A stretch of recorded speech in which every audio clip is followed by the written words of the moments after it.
We haven't got a lot of time, and I don't want to encroach on my colleagues' time, so I'm not actually going to give an intro to my books, because instead I want to thank Mimi Gonzalez for what she did for me yesterday.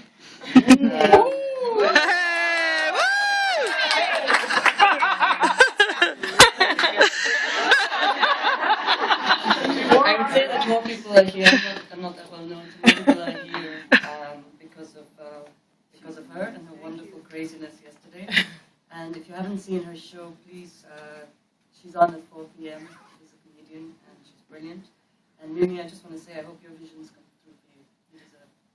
Thank you, she completely embarrassed me in her show. And it was brilliant. And what was actually, she spent about half an hour mentoring me on how to hand out leaflets.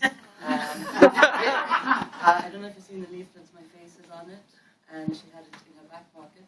Spent the first 10 minutes of the show with it there. And then, now I would say she did embarrass me, but I usually do stuff to embarrass myself. I'm going to read from Falling Colors, and it's about a vision painter. I'm going to read from a bit further on in the book. And vision painting is a concept that I came up with. The main character is Kiran, and she is a vision painter. And she did a painting for Ron, who was recently widowed, possibly the wife recently committed suicide. And Kieran has already actually run into his daughter's car. Ashley is his daughter.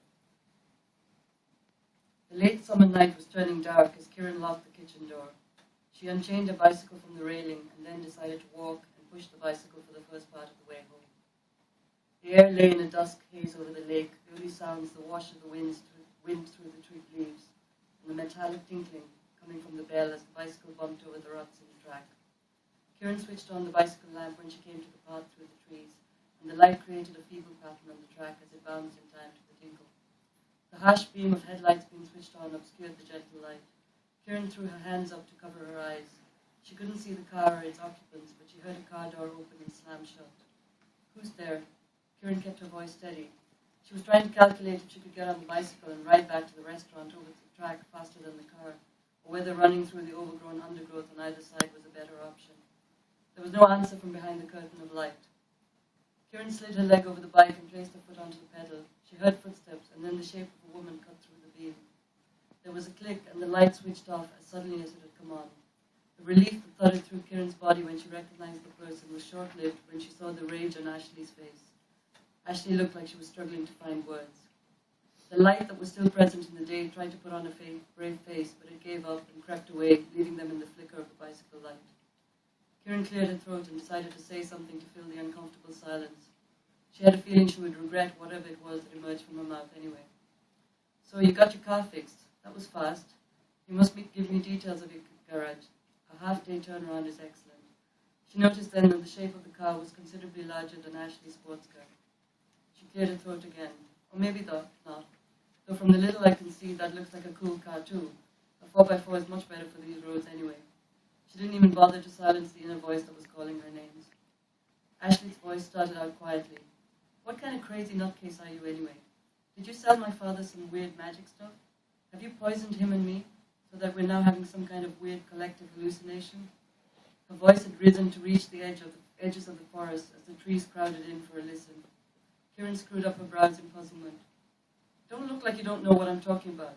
Why did you do it? Did you do it to get money off an old man? What? I really have no idea what you're talking about.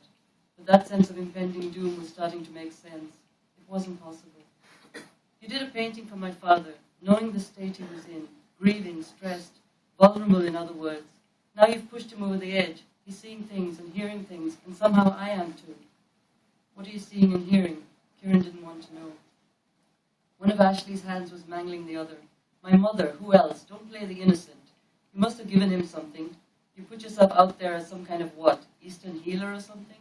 Do you have some weird concoction that you feed to your clients? Is that it? Did he drink the coffee at your place too? Your mother? Marge? Kieran's voice was considering following the light and leaving too. It fled back down her throat when Ashley drew herself to a full height.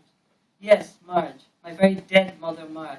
And how do I know she's dead? Because I went to her funeral, which, believe me, I would remember, because it one of the worst days of my life. Another one was finding out she was dead, and she killed herself. Now she's sitting on my dad's couch, drinking sherry and asking for French wine. Ashley slumped onto the raised side of the dirt track and buried her face in her hands. Kieran retrieved her voice from its hiding place. Ms. She realized she didn't know Ashley or Ron's surname. Ashley lifted her head slightly. McKenna. Dr. McKenna. A real licensed healer. Kieran swallowed. I guess I deserved that, considering the circumstances. But you've got it wrong. I didn't give either of you any hallucinogenic substance. I'm beginning to wish I had. Kieran loosened her grip on the handlebars and laid the bicycle down in the dirt. Her legs were shaking. She sat on the same side of the track as Ashley, but a few feet away. Kieran tried to keep the shake from her voice. Dr. McKenna, I did not give you or your father anything, drug-wise, that is. I admit I gave your father a painting of Mart, yes, but I did that for a good reason, and not for money. I can't accept money. I told you that when you came to see me. So why did you give him the painting? Ashley's face was still in her hands, her voice muffled. He was in so much distress, I thought it would give him peace, calm him down, and I hoped his hope would gradually wear away when nothing manifested. Ashley lifted her head and glared at Kieran.